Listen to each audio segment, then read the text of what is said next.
हमारा method same ही रहेगा आज भी। हम ग्रीलिंग की हिस्ट्री ऑफ फिलॉसफी में से पहले एक रीडिंग करेंगे मोर की, और फिर जो जैसे हमने बर्ट्रैंड रसल के साथ किया हम वही करेंगे। हम जो इम्पोर्टेंट चीज़ें उसके बाहर से उनके फ़लसफ़े में हमको समझनी है, हम उनको समझने की कोशिश करेंगे। मोर इनका कंटेम्पररी हैं ये बर्ट्रैंड रसल के। 1873 पैदाइश है, लगभग यही है बर्ट्रैंड रसल की भी, क्योंकि उनकी तो माशाल्लाह उनको अल्लाह ताला ने बड़ी लंबी उम्र दी। 1970 के आसपास गुजरे वो, 100 साल के। मोर को कुछ कम नहीं दी, ये भी लगभग 90 साल के, 85-90 के रहे, ज़्यादा ही तो कम नहीं। खैर, ये इनका रसल के साथ तारुफ, उसकी बारे में हमने तो बात की already. His meeting Russell and all, वो हमने बात की।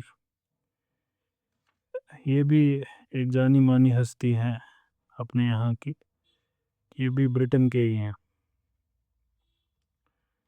प्रिंसिपिया एथिका का भी हमने जिक्र किया, ये इनका चीफ वर्क है जो इन्होंने यही कैम्ब्रिज में ही मुकम्मल की। He concluded in that work that two intrinsically most valuable things worth pursuing for their own sake, they are beauty and friendship। ये दोनों चीज़ें, और ये जो इनका लिटरेरी और आर्टिस्टिक सेंसिबिलिटीज़ थी, और इनका जो ग्रुप था, the group is called Bloomsbury group. So it makes quite sense कि वो लोग ऐसा सोचते होंगे। It makes sense that they would think like that. हमने ये भी बात की कि मोर जब आए थे यहाँ तो क्लासिक्स सीखने के लिए आए थे, बच्चों को पढ़ाने के लिए। लेकिन वही हो गया, जाते थे जापान, पहुँच गए चीन, यहाँ पे फ़लसफ़े के साथ तारुफ़ हो गया, एंड फिर उसके बाद हमने ज़िंदगी भर फ़लसफ़ा ही किया। मैक टैगर्ट के बारे में भी हमने बात की रसल के यहाँ, कि वो उनके टीचर थे, ही मेड रसल हेगेलियन। तो मोर के साथ भी यही हशर हुआ, इनको भी आइडियलिस्टिक फ़िलासफ़ी का यहाँ टेस्ट मिला, और ये भी काइंड ऑफ हेगेलियन बन गए।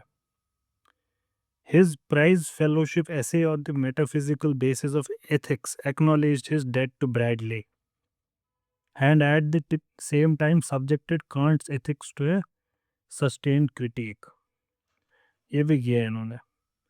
पर्टिकुलरली किस बात पे क्रिटिसाइज किया कांट को? For failing to distinguish between the psychological activity of making judgments and the question of objective truth और अदरवाइज ऑफ दोज जजमेंट्स। आगे, the other aspect was his identification of what he argued was a fallacy in ethical thinking। क्या है fallacy in ethical thinking? ये बहुत important है, इसको समझिएगा, बहुत ज़रूरी है समझना। Was a fallacy in ethical thinking, namely defining the good in terms of pleasure or desirability। What is pleasurable is good, yeah, what is desirable is good। That is something that can be empirically identified as providing the concept of goodness with its content। जो concept है goodness का, उसका content क्या है? That which provides pleasure. ये कहते हैं नहीं, ये फैलेसी है, फैलेशियस आर्ग्यूमेंट है, इसको नेचुरलिस्ट फैलेसी कहते हैं। Because the usual candidates for defining goodness are natural properties, इस वजह से इसको नेचुरलिस्ट फैलेसी भी कहते हैं, नेचुरलिस्टिक फैलेसी। नेचुरलिस्टिक फैलेसी अगर आप समझेंगे तो इसके साथ साथ आपको इज ऑट फैलेसी भी समझनी चाहिए। अगर आपका इन पे महारत हासिल हो गया, ज़िंदगी के डिबेट्स में जो आप पार्टिसिपेट करते हैं उसमें आप लगभग इनविंसिबल हो जाएंगे। सही होंगे या नहीं होंगे अलग बात है, अलबत्ता इनविंसिबल हो जाएंगे। He asserted instead the goodness is indefinable. Goodness is indefinable. इसको डिफाइन नहीं कर सकते हो कि what makes a thing good. तो ये भी बहुत ज़रूरी है समझना कि गुडनेस ये कहते हैं कि इनडिफाइनेबल है। ये मैं क्यों कह रहा हूँ, ये मेरा अपना बायस इसको मान लीजिए, या जो भी कोई इल्म हासिल करता है, कुछ पढ़ता है, he can not have a detached view of it. ये एक मॉडर्न टेंडेंसी है ये कहना कि you should have an entirely detached view of it. You should not have an entirely detached, because you are not a machine. You are a human, and beliefs from a Muslim's perspective at least have a very मतलब वो defining है हमारी ज़िंदगी में belief. So you cannot have an entirely detached view of something. हाँ, बस किसी को समझने के लिए उसको उसके ज़ाविये से समझना ये उसका हक है। कहने का मतलब, if you want say for example आप एक हनफी हैं और आप अब समझना चाहते हैं शाफ़ी मसलक को, तो उसको हनफी प्रिज़्म से नहीं समझना है, उसको शाफ़ी प्रिज़्म से ही समझना है। जब आप शंकराचार्य का फ़लसफ़ा समझ रहे हैं, तो शंकराचार्य के वक़्त बनकर उसको समझें, ये सही बात है। सूफ़ीज़्म को समझना है, सूफ़ी बन के समझें, लेकिन डिटैच्ड व्यू नहीं हो सकता एक मुसलमान का, he would always be attached. उसको देखना है इसकी इम्प्लीकेशन मुझ पे क्या हैं, उसको देखना है कि मेरे वर्ल्ड व्यू के साथ ये कैसे चलता है। मैं उस कॉन्टेक्स्ट में कह रहा हूँ, the believes I carry my self ये सिमिलर है उसके, कि goodness is indefinable. That doesn't mean it doesn't exist, does exist, लेकिन हम उसको डिफाइन नहीं कर सकते है क्या ये कहते हैं कि कोई भी अटेम्प्ट अगर ऐसा करे to define goodness, it is like attempting to explain or define yellow। कोई रंग को डिफाइन करना कितने नहीं कर सकते। One cannot define the color yellow in words or in terms of something other than yellow। आप सिर्फ मिसाल दिखा सकते हैं येलोनेस की, कि ये होता है येलो, इसके अलावा आप कुछ नहीं कर सकते हो। इसी वजह से हमको कुरान में भी यही बोला गया है कि indeed in the prophet of Allah you would find uswa hasana, कि आप उसको देख के ये समझ सकते हैं कि व्हाट इज़ ब्यूटीफुल कैरेक्टर। उनके मिजाज को देखकर, उनके तौर तरीके देखकर you would understand what is good etiquette. ये जो पॉइंट है, ये प्रिंसिपिया एथिका में फुल फ्लेज्ड अपने उरूज पे पहुंचा है। There Moore's argument for naturalist fallacy is the open question argument. If one identifies the good as pleasure, you can say this is pleasant। ये तो आप कह सकते हैं, but it remains an open question whether it is good और not. आप अभी भी पूछ सकते हैं, but it is good, is it good. आप मुझे आप मुझे वापस जवाब देंगे, but it will lead to eradication of poverty. I can still ask you, but does that make it good? You would tell me कि there would be no more murder after this. I can still ask, but is that good? हम उसके बाद कह सकते हैं कि इससे तुमको खुशी मिलेगी। मैं फिर से पूछ सकता हूँ, इज़ दैट गुड? तो गुडनेस इससे साबित नहीं हो सकती। For any natural property put forward as the analysis of good, one can acknowledge the presence of that property. हाँ, मैंने माना ये सब इससे हो रहा है, yet what you claim to be good, is it indeed good? You cannot say that। ये आइडिया जो पहले बोले गए, क्वाइट कंट्रोवर्शियल और not free from criticism. You can understand, क्या ऑब्वियस सी बात है। पहले तो क्रिटिक्स कहते हैं कि इसका नाम ही गलत है, फैलेसी है ही नहीं। It might be wrong to identify the good with some natural property, but it is not contradictory. ये लॉजिकल मिस्टेक नहीं है। It is not restricted to naturalistic candidates for explaining the good, because as More himself points out, it is an equal mistake to identify good with something transcendental as well। तो ये भी इसमें मसला हो जाता है। तो अगर आप ये भी बोलेंगे x is good because God commands it, ये वाला भी मसला हल नहीं हुआ। इसको भी मोर कहेंगे, ये भी फैलिसी है। Does that make it good, ये सवाल अभी पूछा जा सकता है। हाँ, मैंने माला अल्लाह ताला का हुक्म है ये करो, अभी भी इससे साबित नहीं किया जा सकता कि it is good. Moreover, it is not obvious that identifying a moral property with a natural one does indeed leave open the question, but is it good? दूसरा क्रिटिसिज्म क्या है कि जितना आसानी से मोर ने ये बोल दिया कि आप अभी भी ये पूछ सकते हैं कि इज इट गुड, ना, ये इतना सिंपल नहीं है। क्योंकि क्रिटिक्स आर्ग्यू करते हैं if A theory asserts and in the better cases justifies also that the good is pleasure or happiness, then but is it good पूछना, it misses the point of the theory, it begs the question। तो by definition ही हमने बोला कि good is that, से for example good is what is pleasurable. अगर ये set हो गई डेफिनेशन किसी भी तरीके से साबित की या बस हमने मान ली, उसके बाद बट इज इट गुड पूछना डजंट मेक सेंस। क्रिटिक्स ऐसे आर्ग्यू करते हैं।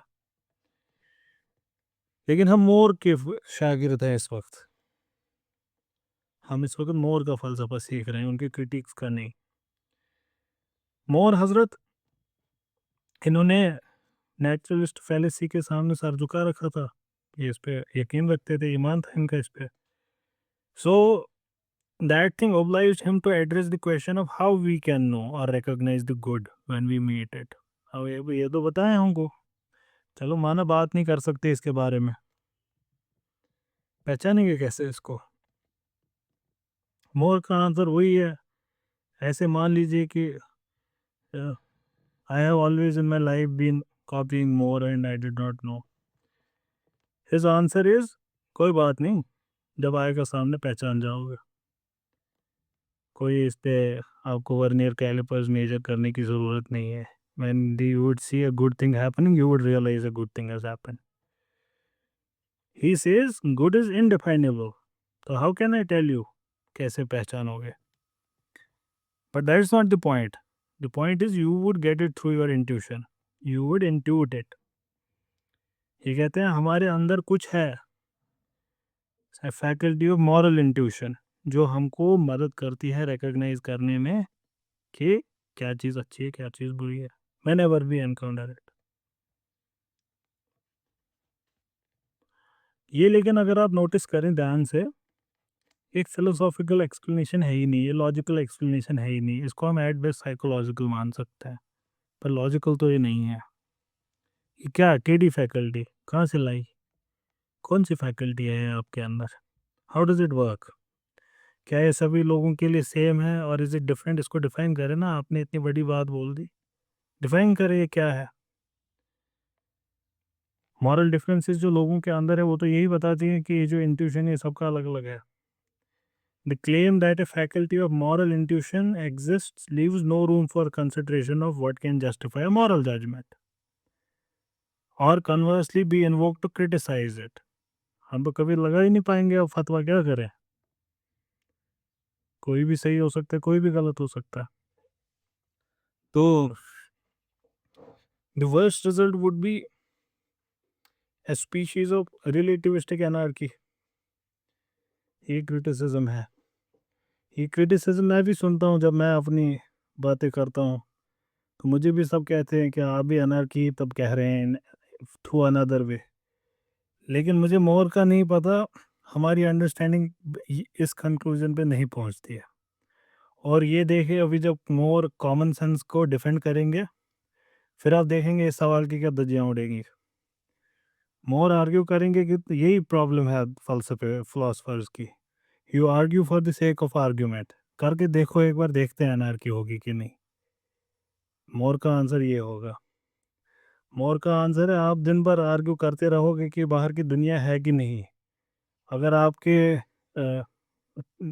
माथे पे गन रखेगा कोई और ट्रिगर पुल करने का धमकी देगा, उस वक्त आर्ग्यू करना कि ये है ही नहीं है, मेरे ख्यालों में है। More argue like this, but we will say. ये तो मैंने बड़ा एक वल्गर एक डेफिनेशन दिया है व्हाट डज ही से, but let's see actually sophistication के साथ वो क्या बोलते हैं।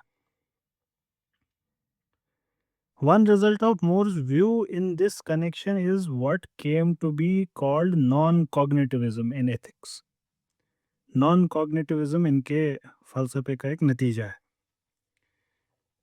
क्या मतलब? The view that when people make moral judgments, they are not stating something true or false. बड़ा इंटरेस्टिंग है कि मोर के हिसाब से जब आप मॉरल जजमेंट ले रहे हो तो you are not stating something true or something false, but you are manifesting an attitude. You are manifesting an emotional response, for there is nothing out there in the world which is a moral fact or property. Nothing. आप उन चीज़ों के बारे में बात नहीं कर रहे होते. Instead, moral utterances are expressions of psychological state of approval or disapproval. ये अच्छा नहीं हुआ, that means it's a disapproval, psychological disapproval of that act, which means that utterances of them are statements of preferences and desires, not judgments of right and wrong. ये जो मोर का ये सब कहना है, ऑब्वियसली इसमें भी मसले आ ही जाते हैं, क्रिटिक्स और आर्ग्यू करते हैं, इनकन्सिस्टेंसीज ढूंढते हैं. But when it comes to the question of how we are to determine the right thing to do, इसका क्या करेंगे हम? कैसे इसका जवाब तो थोड़ी देंगे अब, क्या हमको पता चल जाएगा कि क्या करना चाहिए? You always no. पहचानने तक तो ये सही था कि हम सही और गलत को पहचानेंगे कैसे, लेकिन अब बात आगे बढ़ गई है. हम ही को अगर करना है, एक्ट करना है, कैसे एक्ट करेंगे? When Moore is asked this question, he reverts to a very standard consequentialist utilitarian view. हम इंशाल्लाह इसको यूटिलिटेरियनिज्म को सोशल फिलॉसफीज में पढ़ेंगे एंड पॉलिटिकल फिलॉसफीज में. कहने का मतलब that the right thing to is what will produce the most good. अब इसमें भी there are two types of utilitarianism, act utilitarianism, rule utilitarianism. उसमें नहीं जाएंगे हम अभी. He is one of the rule utilitarians, वो हम वहीं पे देखेंगे. अभी लेट्स फॉरगेट इट. मोर ने अपने मेटाफिजिक्स और एपिस्टेमोलॉजिकल व्यूज को यहीं पे नहीं छोड़ा, आगे बढ़ा है. फिर आया इनका, क्या कहते हैं उसको, ही dropped his atom bomb. Paper का नाम है द रेफिटेशन ऑफ आइडियलिज्म. हेगल का दबदबा है चारों ओर. हर यूनिवर्सिटी में हेगल का कब्जा है. जितना हेगल ने छोड़ रखा है वो कांट ने ले रखा है, और जितना कांट ने छोड़ रखा है वो प्लेटो ने ले रखा है. पूरी दुनिया में इन्हीं का कब्जा है. तो मोर लिखते हैं रेफिटेशन ऑफ आइडियलिज्म 1903. ये आइडियलिज्म को डिफाइन करते हैं एसे एस्ट परसिपे. बर्कले का वो statement, to be is to be perceived. कहते हैं ये है कोर एम्पिरिसिज्म, ये है core idealism. He takes the आइडियलिस्ट's chief argument to be that denying essayist perceives contradiction. क्या ये कह रहे हैं मोर कि the core argument is essayist perceive. अगर इसको हम नकारे तो कॉन्ट्रडिक्शन होगी. कॉन्ट्रडिक्शन प्रूव्स दैट हमारा इसको नकारना गलत है, इसीलिए essayist perceives राइट.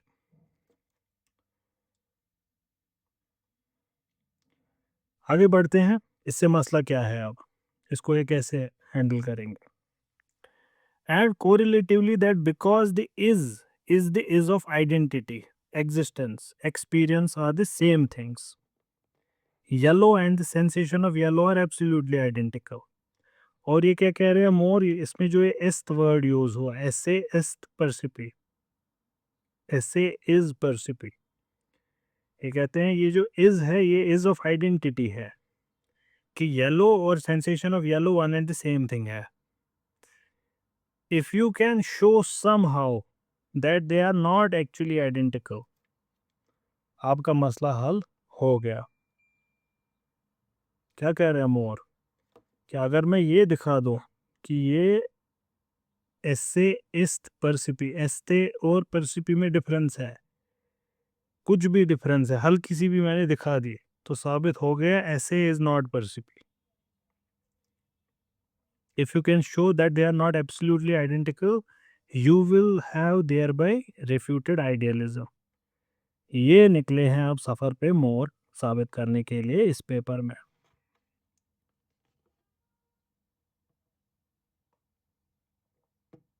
हम इनको, जैसे मैंने आपको रसल के पेपर में रसल वाले सेशन में बताया था, रसल में 4 चीज़ें जानने की ज़रूरत है, मोर में 2 चीज़ें जानने की ज़रूरत है.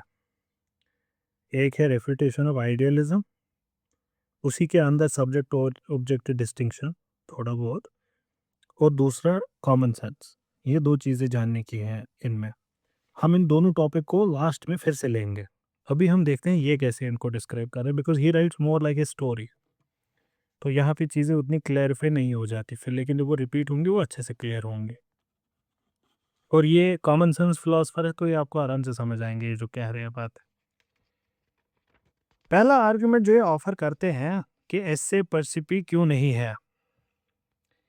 One argument he offers is that अगर येलो और सेंसेशन ऑफ येलो आइडेंटिकल है, then there would be no reason to insist. कोई ज़रूरत नहीं थी कहने की. अगर ये तो किसी ने नहीं ना कहा कि मुजना मुजना है, इर्तिज़ा इर्तिज़ा है. ये कभी किसी को इससे बहस करने की ज़रूरत नहीं पड़ती. ये बहस करने की ज़रूरत पड़ रही है, इसका मतलब कुछ गड़बड़ है. दया, कुछ तो गड़बड़ है. ये कह रहे हैं कि आइडेंटिकल्स को कभी दिखाने की ज़रूरत नहीं पड़ती है कि ये सेम है. He insists that we are discussing it, हमें बहस कर रहे हैं, indicates that in fact they are not same. हम ज़बरदस्ती की जिम्नास्टिक्स कर रहे हैं. दूसरा is to examine the motivation for asserting the identity statement, which is, as Berkeley argued, that claims that there are two yellow things, a yellow something out there and a yellow something inside your mind. तो इन दोनों, ये दोनों चीज़ें same है. Berkeley का ये argument है. The former lying inaccessible behind the later yet postulated as its cause. कि ये जो बाहर है, the yellow which is outside, ये हमारे लिए inaccessible है. yet we say कि it is the cause of what is inside our mind. ये इस पे अप्लाई करते हैं ओकम्स रेजर. कहते हैं क्यों डुप्लीकेट कर रहे हो चीज़ों को. यही किया था बर्कले ने भी. बर्कले ने क्या कहा था कि क्यों डुप्लीकेट करना है दो चीज़ों को, when we can say only the thing in mind exists. बाहर का येलो को हमको करना ही नहीं पड़ेगा consider. Simplest explanation is the easiest explanation. If you are not able to get it, don't worry, you will get it in the end. I am certain about it. ये नहीं है मुश्किल फलसफा, बहुत आसान है. Moreover, it is to claim as the cause of mental entity something that is not a mental entity. Berkeley ने क्या कहा था? बर्कले ने कहा था कि अगर आप बोलेंगे कि मेरे दिमाग में जो आइडिया ऑफ येलो है ये क्रिएट किया बाहर की किसी येलो चीज़ ने, तो आप क्या कह रहे हो कि this mental thing was created by a non mental thing. So he would argue that like can create light. A mental activity can only be created by a spiritual being. A physical act by physical. तो only like things can create light. ये Berkeley कह रहे हैं. Mental causes for mental effects, material causes for material effects. ये जो arguments है, मोर इसको completely ignore करते हैं. He ignores. और वो आगे बढ़ते हैं. और इस वजह से मोर का फलसफा वीक हो जाता है, बहुत वीक हो जाता है. He should have addressed these arguments. खैर हम आगे बढ़ते हैं. The second argument. His second argument turns on distinguishing actors of conscious awareness from their objects. Awareness of an object और object, ये जो मैं कह रहा था दूसरी चीज़ समझने की इनमें है subject object distinction. Even if you don't get it, we'll repeat it and you'll definitely get it at that time. क्योंकि अभी मैं इनका फॉलो अप कर रहा हूँ ये जो कह रहे हैं. Which by itself would refute इससे as percipi. कहने का मतलब अगर मैंने दिखाया सब ये जो ऑब्जेक्ट है और मेरे दिमाग में जो, अगर मैंने इसमें डिस्टिंक्शन दिखा दी देन मुझे और कुछ साबित करने की ज़रूरत है ही नहीं. Refutation of essayist percipi is unavoidable then. The key to his argument is that in a conscious awareness of greenness, ये बड़ा इंटरेस्टिंग आर्ग्यूमेंट है कि जब आप ग्रीन का for example you are aware of something is green, अब ये बाहर है दिमाग में, ये कहते हैं रुके एक मिनट, कॉन्शियसनेस में तो इस वक्त ग्रीननेस है, and in the conscious awareness of से ब्लूनेस, इसके बाद अब कॉन्शियसनेस में ब्लूनेस है, ये बाहर है ब्लू या नहीं है वो अलग बाद में बात करेंगे. दोनों चीज़ों में कॉमन क्या है? कॉमन है आपकी awareness, conscious awareness. Therefore, this is not the same as what those actors of awareness are. जो बाहर चीज़ें हैं, इसको ऐसे आप समझे, इजी लैंग्वेज में इन्होंने बड़ा इसको कॉम्प्लिकेट करके प्रेजेंट किया है. ये कह रहे हैं अगर मैं नहीं बदला तो क्या बदला कि पहले ग्रीन कलर था अब ब्लू कलर है, कुछ तो बाहर बदला. मेरी कॉन्शियसनेस तो सेम थी पहले भी अब भी सेम है, तो बाहर कुछ बदला जिसकी वजह से पहले कॉन्शियसनेस येलो थी अब कॉन्शियसनेस ब्लू है. ये कह रहे हैं, लेकिन हम इसको तब भी लास्ट में देखेंगे, अभी हम आगे बढ़ रहे हैं. The upshot of these argument for Moore was for a while a commitment to direct realism. अब किसके ये बन गए सपोर्टर? डायरेक्ट रियलिज्म के. The view that we are acquainted with things outside the circle of our own ideas and sensations without the intervention of any representing medium such as ideas or sensations. There's a parallel here with his intuitionism regarding the good, and for obvious reasons it is no more plausible. यहाँ पे भी मोर क्या कहते हैं, ये he is not plausible. और ये बात सही है, मोर को बहुत क्रिटिसाइज किया गया है कि इनका फलसफा it is non फलसफा.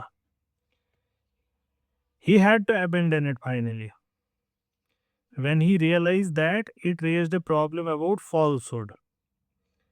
How can we ever be wrong if we are in unmediated perceptual relationship with the objects of thought and experience? Oh, beautiful. देखिए मोर के सामने मोर को क्यों बदलना पड़ा अपना फलसफा, क्योंकि जो सवाल उनके सामने अब आया ये अनअसेलेबल है. आइडियाज को रिफ्यूट करने के चक्कर में मोर ने क्या किया? डायरेक्ट रियलिज्म का सहारा लिया. डायरेक्ट रियलिज्म क्या कहती कि हमारा जो we are always in direct connection with outside, हमेशा ऐसा ही होता है.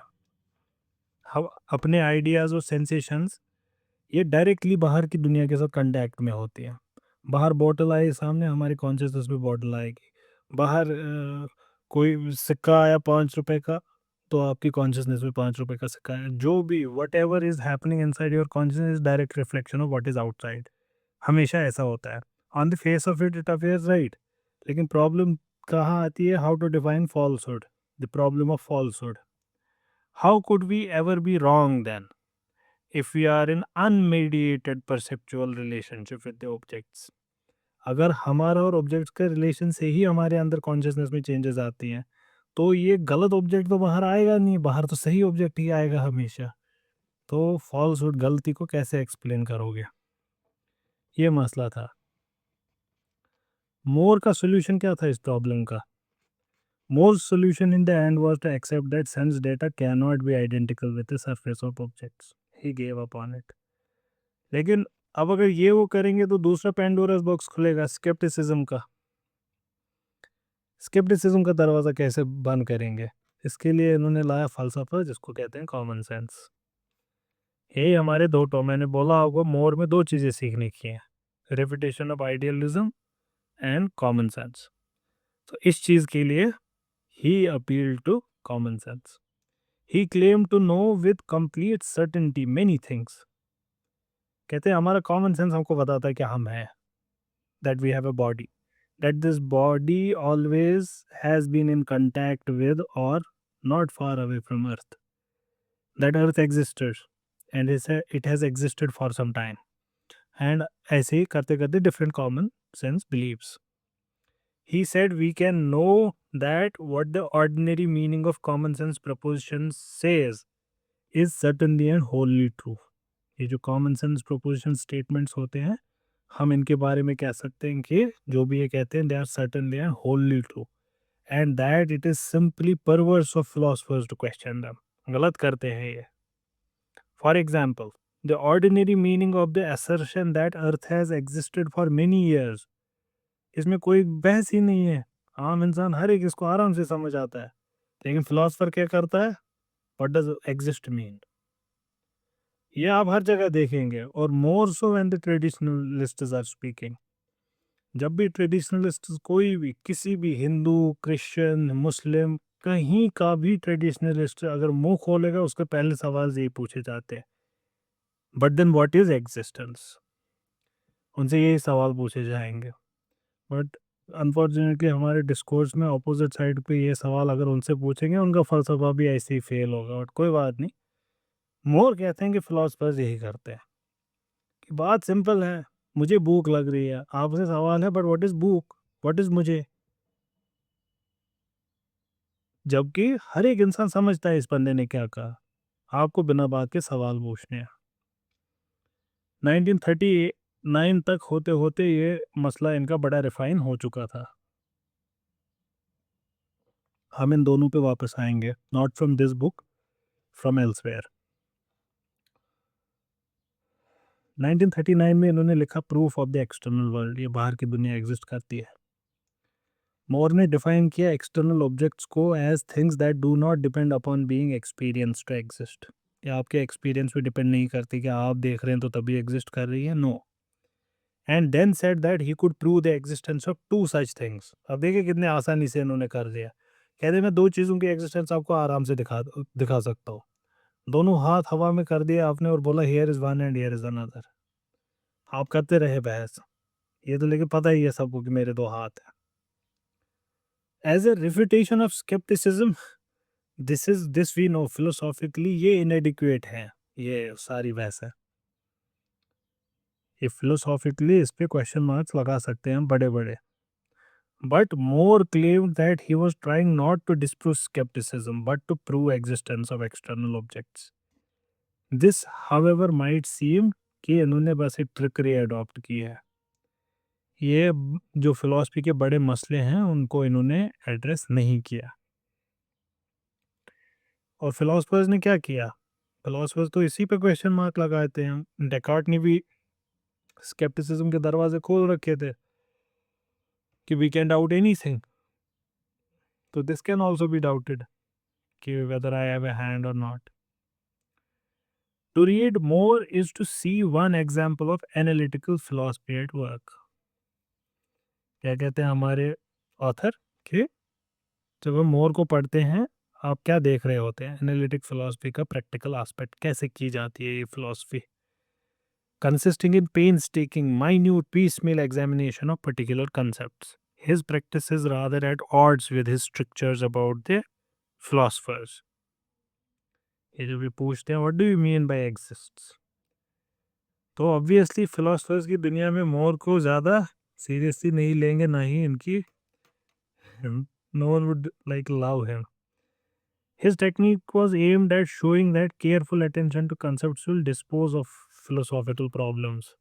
कि अगर हम ध्यान से देखें प्रॉब्लम्स हैं क्या, तो हमको पता चलेगा कि ये जो फिलोसफर्स ने खुद से प्रॉब्लम्स क्रिएट कर रखी हैं, ये हकीकी प्रॉब्लम्स हैं ही नहीं, ऑल रबिश। वाई आई से कि कांट पे फलसफा खत्म हो गया। आप देखे ना कि अब पूरा ही फुल फ्लेजेड रायता फैल चुका है अब।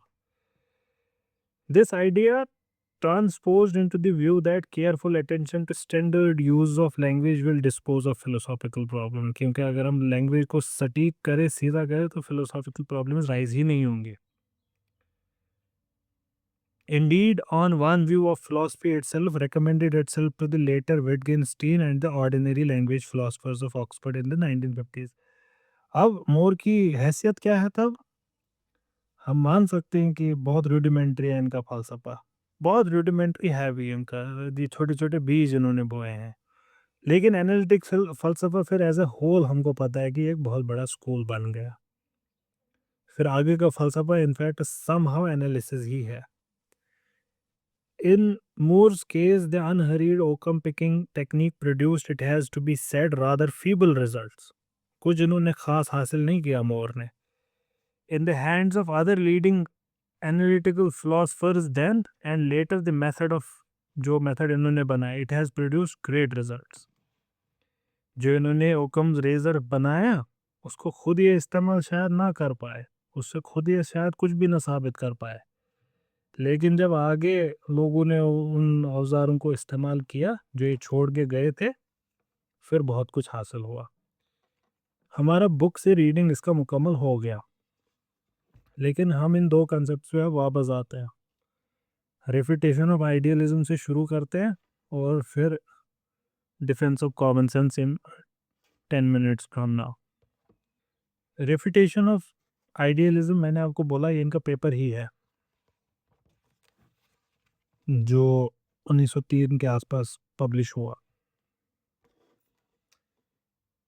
इसमें ये एनालिटिकल आर्ग्यूमेंट प्रेजेंट करते हैं आइडियलिज्म के खिलाफ एंड बाय डिफॉल्ट रियलिज्म के फेवर में. हम इस डिस्कशन को शुरू करते हैं विद अ ब्रीफ ओवरव्यू के आइडियलिज्म को ये समझते कैसे थे. मोर जिस चीज को रिफ्यूट करने के लिए निकले हैं वो है क्या, लेट्स लुक एट दैट. फिर हम इनके आर्ग्यूमेंट्स को देखेंगे. मोर स्टेट्स कि idealism takes reality to consist of minds and the content within minds. ये है आइडियलिज्म. बर्कले ने भी ऐसा ही कहा था, हेगेलियन थॉट भी ऐसा ही है कि हकीकत असलियत में minds and the content within them, ideas. ये है आइडियलिज्म. यूनिवर्स हकीकी मायने में स्पिरिचुअल है and external objects are refuted और they are denied existence beyond this consciousness of mind. अगर माइंड ना होता तो क्या पेन होती? नहीं होती. तो ये काइंड ऑफ आर्ग्यूमेंट कि बाहरी दुनिया की एग्जिस्टेंस माइंड डिपेंडेंट है. मोर का मानना है कि ये सारा बहस it starts from a central tenet of idealism जो बर्कले का स्टेटमेंट है, to be is to be perceived. कहते हैं ये है सारे फसाद की जड़. ये कहते हैं कि पूरा आइडियलिस्टिक फलसफा इसी स्टेटमेंट पे डिपेंड करता है. ये ना होता कोई आइडियलिस्ट फलसफा ना होता. तो अगर इस चीज को साबित करे कि गलत है, मसला खत्म हो जाएगा. तो ये करने के लिए मोर अब निकल पड़े हैं. मोर ये करने के लिए क्या यूज करेंगे? अपना एनालिटिकल मेथड, सेंटेंसेस को एनालाइज करना. ये कहते हैं क्या है हमारे पास स्टेटमेंट है to be is to be perceived. ये कहते हैं इसमें सबसे पहले हमको देखना चाहिए ये जो कनेक्टर हमने इज यूज किया ये क्या है. ये कहते हैं ये रिलेशन डिफाइन करता है इस सेंटेंस के दो हिस्सों में. ये कनेक्टर है. दो हिस्से क्या हैं? टू बी एक हिस्सा ये है, दूसरा क्या है? To be perceived. मोर कहते हैं कि तीन पॉसिबिलिटीज हैं, तीन इंटरप्रिटेशंस हो सकती है. पहली, कंप्लीट आइडेंटिटी कि टू बी और to be perceived one and the same thing है. इर्तिजा ये to be and to be perceived they are one and the same thing. Existence means to be perceived. To be perceived का मतलब ही existence है. कहते हैं ये एक तरीका है इसको देखने का. To be and to be perceived are synonymous. That is to be perceived it is in a way definition of existence. अगर ऐसा है तब आप याद करें कांट को. ये क्या बन गया? ये एनालिटिकल डेफिनेशन बन गई. ये एनालिटिकल स्टेटमेंट है, ये सिंथेटिक स्टेटमेंट नहीं है. तो अगर ये एनालिटिकल स्टेटमेंट है, if the statement is a definition then it does not prove anything. ये कुछ साबित तो हो ही नहीं इससे. तो एनालिटिकल स्टेटमेंट्स आर टोटोलॉजीज. वही रस्ट इज रस्ट, ऐसी बात होगी. ट्रायंगल इज थ्री साइडेड, ये ऐसी बात होगी. इसने नई कोई चीज हमको नहीं बताई, ट्रायंगल में ऑलरेडी वो था. Then you haven't said us any new thing. It is devoid of factual content. It is an analytical statement. So for proving the theory it is useless, इससे कुछ साबित नहीं कर सकते। मोर कहते हैं कि आइडियलिस्ट्स खुद इस चीज से भागते हैं कि ये नहीं कह रहे हैं वो। चलिए, तब क्या है और इंटरप्रिटेशन? तीन कहा था इन्होंने। एक हो गई कि एनालिटिकल, ये स्टेटमेंट अगर ये है कंप्लीट आइडेंटिटी, कंप्लीट आइडेंटिटी तो नहीं है। टू बी और टू बी परसीव्ड में कुछ अंतर, इसका मतलब है। कहते चले आगे। ये दूसरा इंटरप्रिटेशन है पार्शियल आइडेंटिटी का। पार्शियल आइडेंटिटी का मतलब कि परसेप्शन के एट्रीब्यूट्स में एग्जिस्टेंस भी एक बेसिक एट्रीब्यूट है। To be perceived is contained in the meaning of to be, it's a part of to be. To be का पार्ट है परसीव होना। टू बी इसके अलावा भी कुछ और है, लेकिन हिस्सा है उसका ये भी। परसेप्शन होगा ही होगा उसका फॉर टू बी। मोर कहते हैं कि इस केस में भी तो मसला सेम रहा। Statement is again analytical statement, ये भी कुछ नहीं प्रूव कर सकता। मोर ओवर, अगर to be perceived only part of to be है, तब इससे नेसेसरी कंक्लूजन निकलता है कि to be is something more than to be perceived. That means it is something different from. If it is something more than to be perceived, that means to be is not to be perceived, it is to be perceived and something more. So merely on the basis of perception, an object can never be known because the object is something more than mere perception. तो मोर कहते हैं कि idealistic ये interpretation भी नहीं मानेंगे।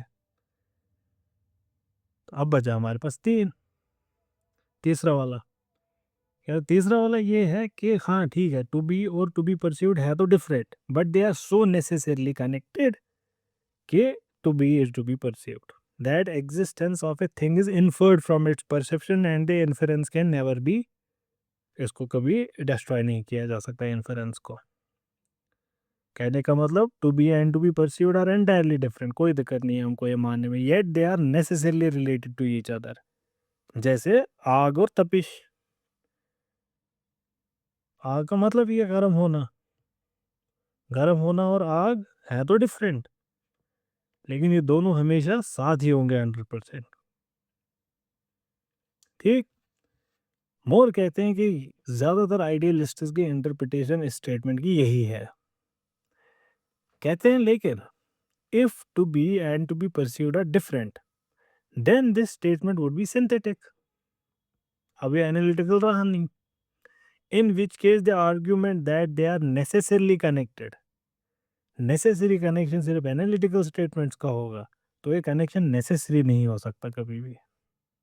Connection है माना मैंने, पर नेसेसरी नहीं है। ये डिपेंड करेगा अपॉन कोलैबोरेशन विद फैक्ट्स, उस पर डिपेंड करेगा। This would result in the above interpretation to be a contradiction, अगर आप इसको बोलेंगे कि ये नेसेसरी कनेक्टेड है। Thus, none of the three interpretations support idealism. Moore says that from this, it does not follow कि idealism has been disproven. ये नहीं किया मैंने साबित, मैंने आइडियलिज्म को फॉल्स साबित नहीं किया, मैंने ये साबित किया कि आप अपना मसला साबित नहीं कर सकते। आप you can believe it, you can not prove it. आगे बढ़ते हैं, सब्जेक्ट ऑब्जेक्ट डिस्टिंक्शन। मोर अपना आर्ग्यूमेंट शुरू करते हैं through a differentiation between two elements of sensation, एक कॉन्शियसनेस और एक object of consciousness. He considers different possible idealistic postulates, इन दोनों के जो कनेक्शंस हैं आपस में, और फिर उनको एक एक करके वो रिफ्यूट करते हैं। पहला कहते हैं कि ऑब्जेक्ट जो है और ऑब्जेक्ट ऑफ कॉन्शियसनेस जो है, they have a necessary and internal relation. कहने का मतलब objects can not exist without being perceived और विदाउट कॉन्शियसनेस। अब इसके खिलाफ मोर क्या आर्ग्यू करते हैं? He takes an example. कहते हैं suppose we have an experience of blue colour. एक आइडियलिस्ट कहेगा blue colour and the sensation of blue colour are identical. Moore कहते हैं कि if that is the case, how do we explain the consequent experience of another colour? मान लीजिए green. How do we distinguish between the two? दोनों elements का common क्या है? Consciousness, जो दोनों में सेम रही. Thus, to explain the difference between the two sensations, we must accept distinct objects of consciousness. कहने का मतलब that these objects are separable from consciousness. They are separate from consciousness. They are not necessarily related. The distinction between blue and green must be because of difference between blue and green colors rather than our mind, because our mind was same in both the cases. दूसरा, object of consciousness is the content of consciousness. मोर कहते हैं कि अगर ऐसा है, suppose we experience yellow colour. मान लीजिए कोई पौधा आपने देखा जो येलो कलर का, कोई फ्रूट येलो कलर का देखा आपने. Let's take a flower which is yellow colour. ये कहते हैं rightfully a flower is yellow.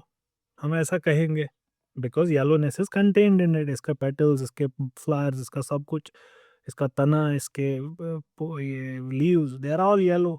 So we will say they, ये हम फ्लावर की बात करें, otherwise the plant is yellow, so the flower is yellow. Yellowness is contained in it.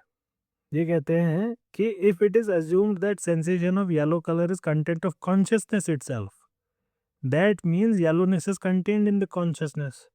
इसका मतलब हुआ consciousness is yellow. But this is logically unsound. It is justifiable to say that it is not the consciousness which is yellow but the flower which is yellow. ये दिखाना चाह रहे हैं हमारे मोर साहब. आगे क्या कहते हैं? तीसरा तरीका है, it is not the object that is the content of consciousness but the image of the object that is the content of consciousness. Object नहीं है content of consciousness, object बाहर ही है, but the image of the object that is the content of consciousness. Moore argues that from this proposition it does not follow that the object itself is contained in the mind. आपने क्या चीज़ों को double कर दिया? एक ही को रखें, सिर्फ दिमाग वाले को ही रखें जो बर्कले आपसे कहेंगे कि दूसरे की ज़रूरत ही नहीं है.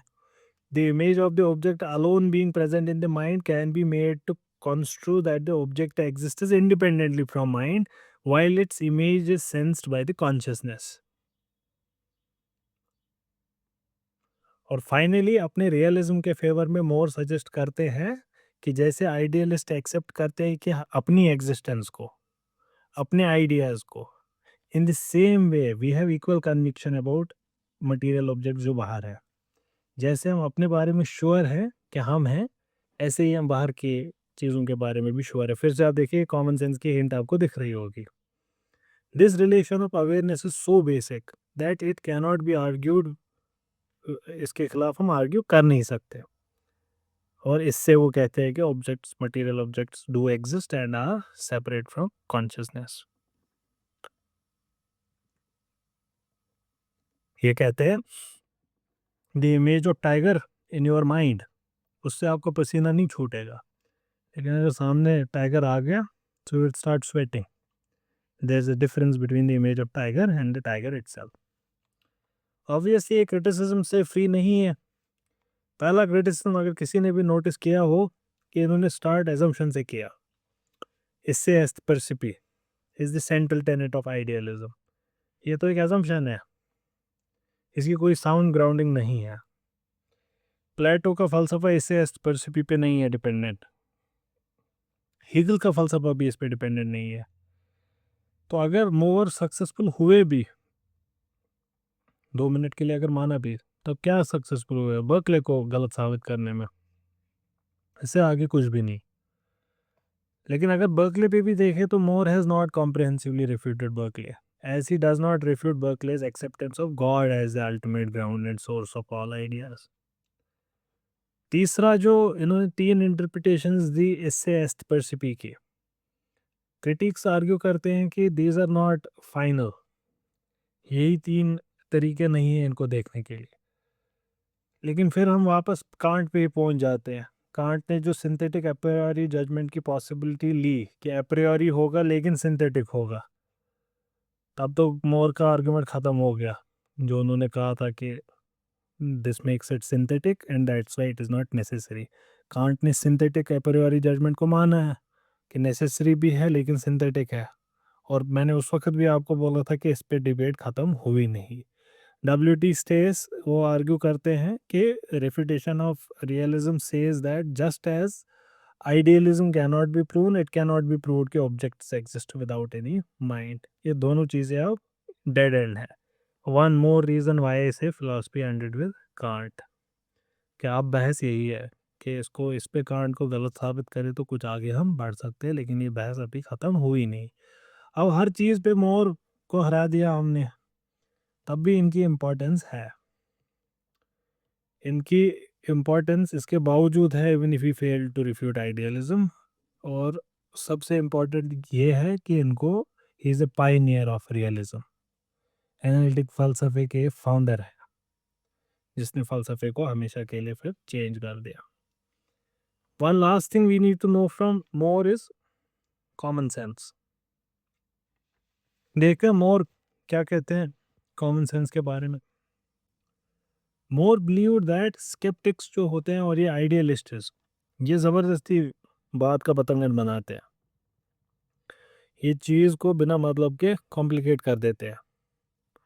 स्केप्टिक्स बेसिक एलिमेंट्स जैसे एग्जिस्टेंस ऑफ मैटर को पे डाउट करना स्टार्ट कर देते हैं। Idealist refute commonly observed phenomena such as space and time external objects.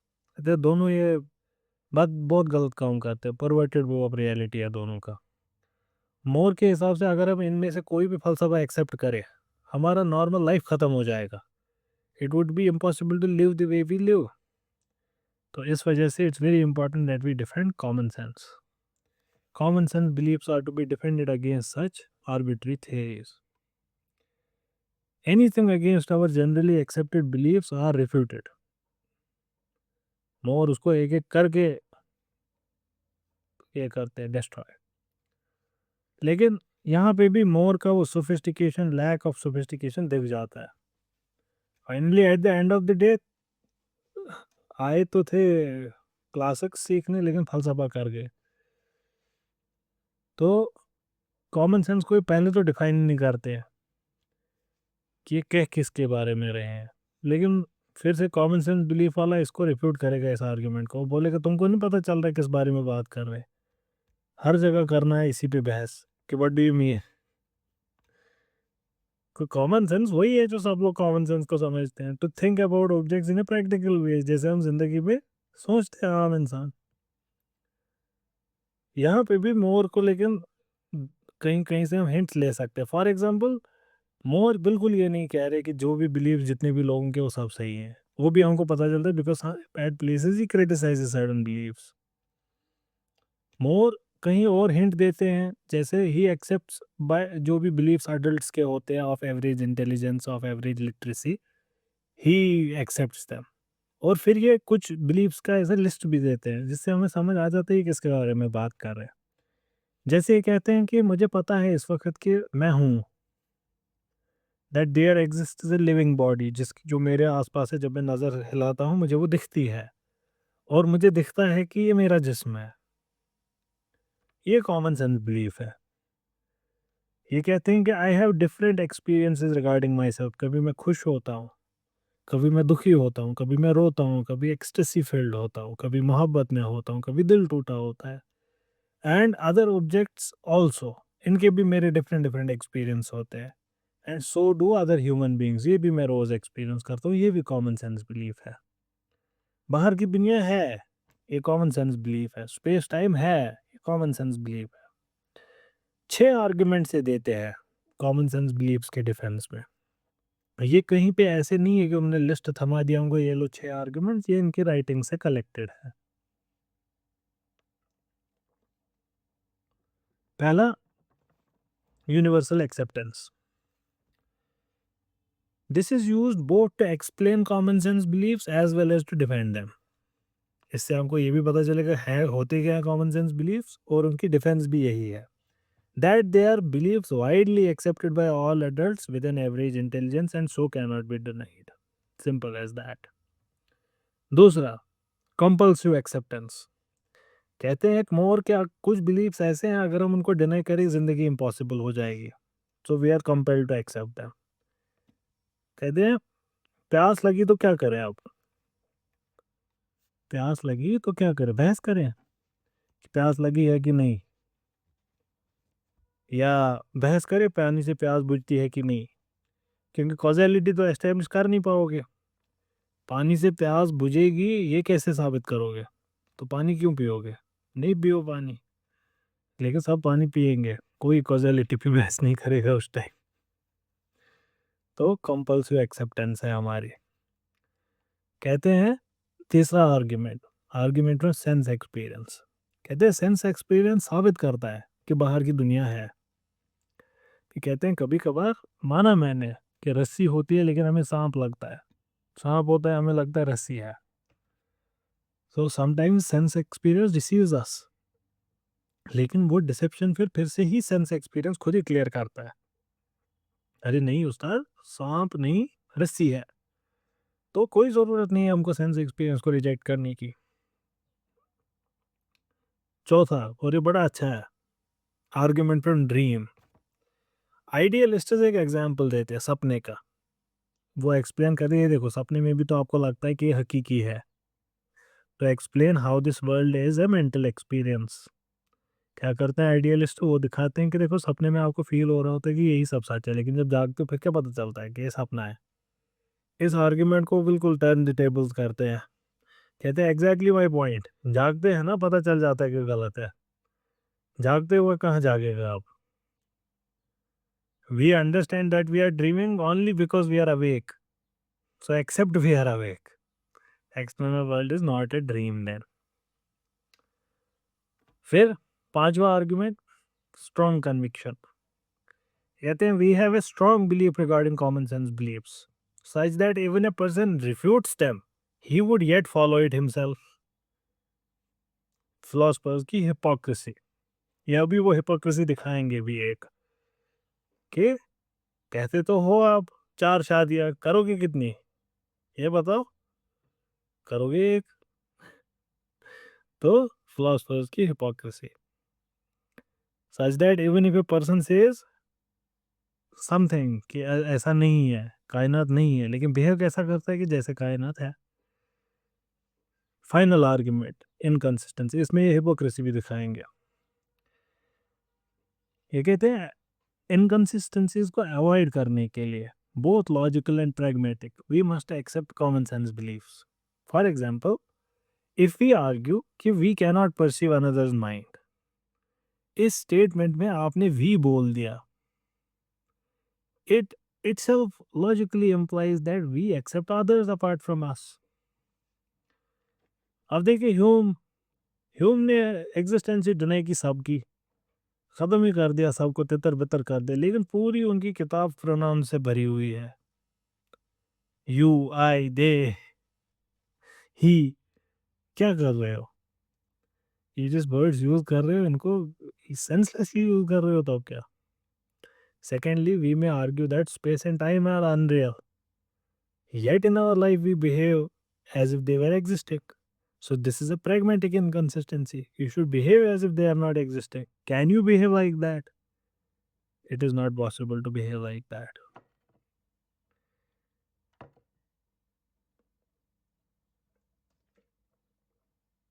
लेकिन मोर का ये पूरा फलसफा इसको दूसरे तरीके से भी इंटरप्रेट किया जा सकता है और वो भी इक्वली इंटरेस्टिंग है। इसकी एक और इंटरप्रिटेशन है पूरे इनके कॉमन सेंस के डिफेंस की। वो क्या है, अभी तक हमने कॉमन सेंस बिलीफ्स को डिफेंड किया, हम इस सारे डिफेंस को ले सकते हैं, it is as if a defence of something else, it's a defence of common language as well. कहने का मतलब Moore regards philosophical paradoxes as a result of rejection of ordinary language, कि फिलोसफर जो language use करते हैं ये ordinary language है ही नहीं, इसी वजह से मसले पैदा होते हैं। जब फिलोसफर्स रिजेक्ट करते हैं propositions like there are no material things, there are bodies, इन सब चीज़ों को जब फिलोसफर्स रिजेक्ट करते हैं, they intend to imply that these propositions mean something different from what they ordinarily mean. जब वो ये करते हैं then they are rejecting ordinary language. Moore is interested in pointing out that the above or similar propositions should not be taken to mean anything different from what they assert. जो एक आम इंसान इन sentences को जब use करता है वो जो समझता है वही इनका मतलब है। There is no sophisticated meaning behind the ordinary meaning. कोई सोफिस्टिकेटेड मीनिंग नहीं है लफ्ज़ों का। आप ही ज़्यादा डिटेल में ना जाए कि मैं ये हूँ मैं वो हूँ ना। जो आम इंसान समझता है लफ्ज़ का मतलब वही इसका मतलब है। Ordinary language is the most correct language.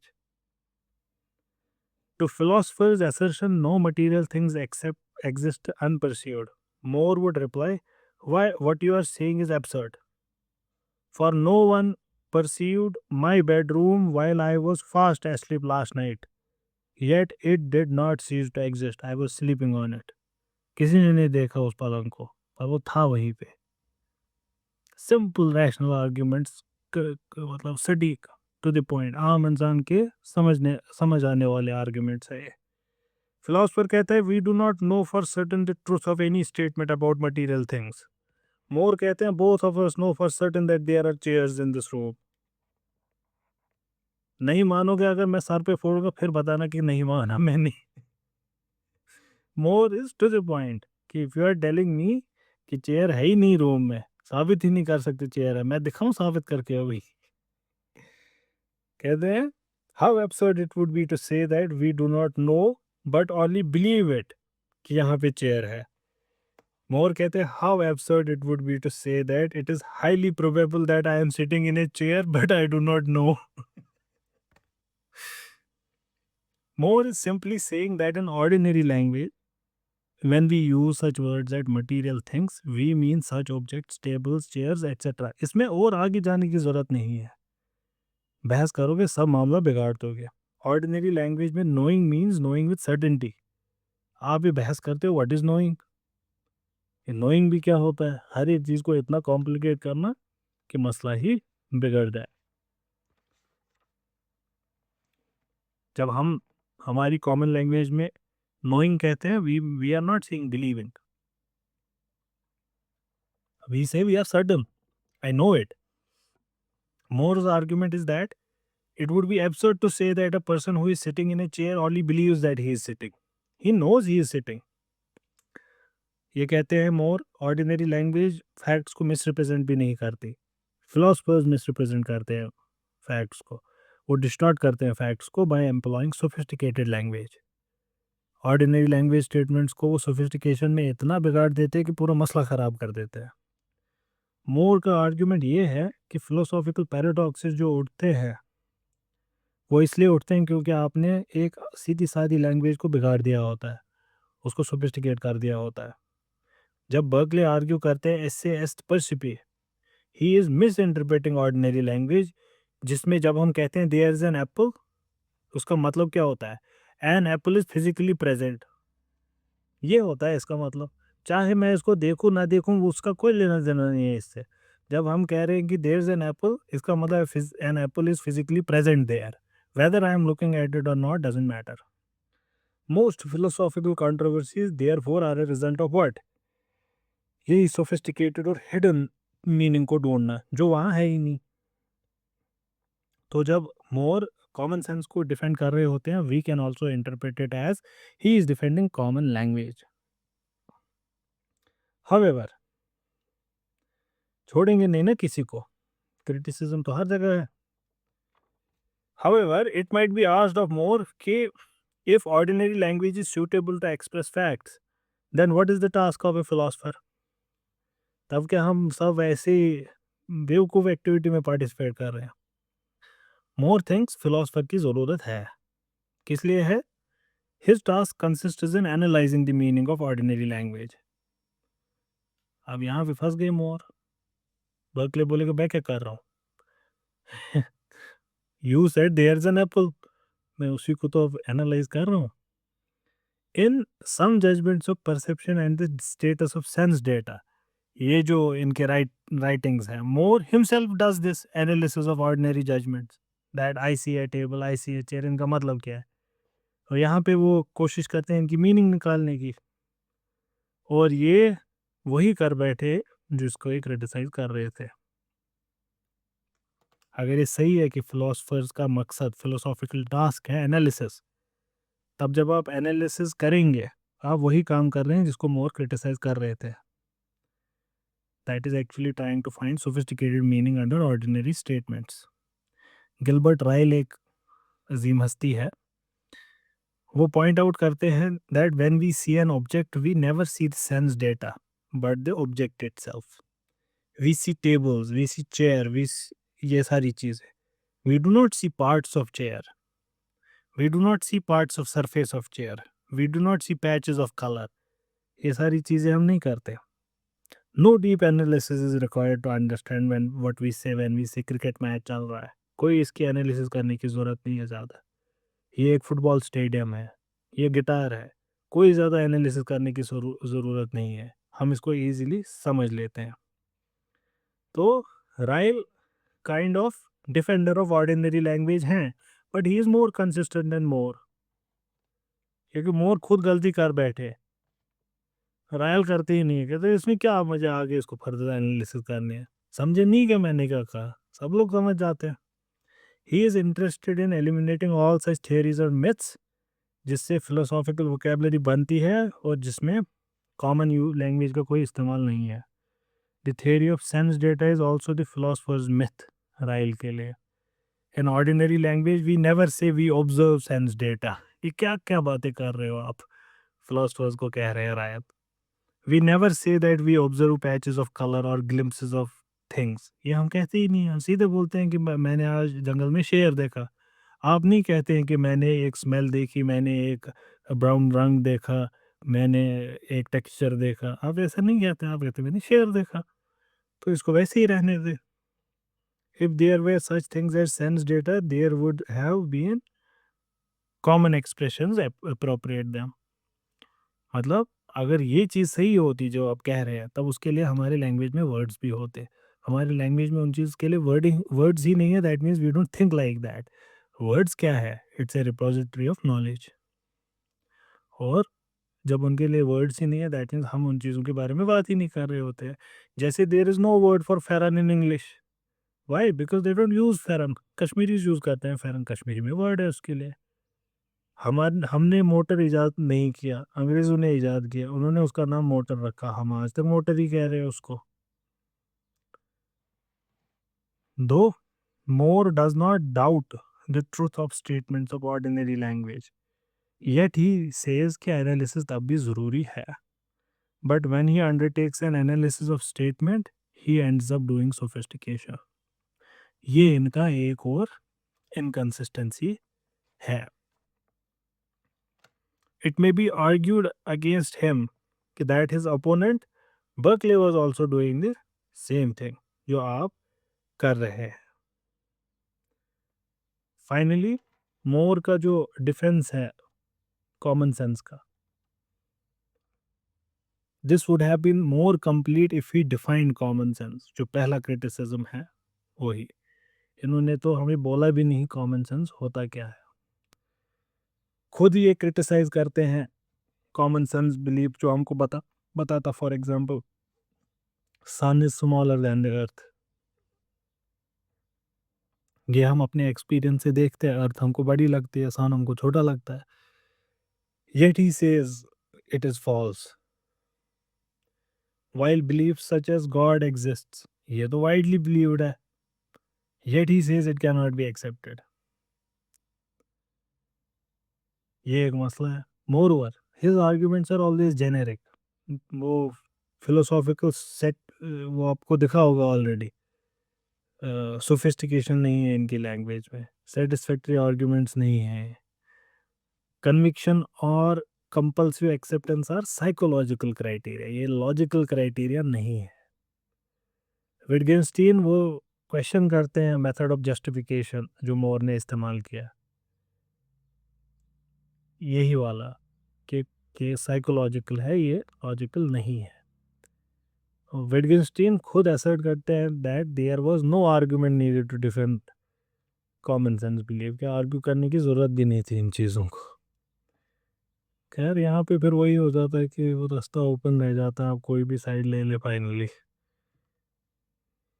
खैर, I think that's the end of more.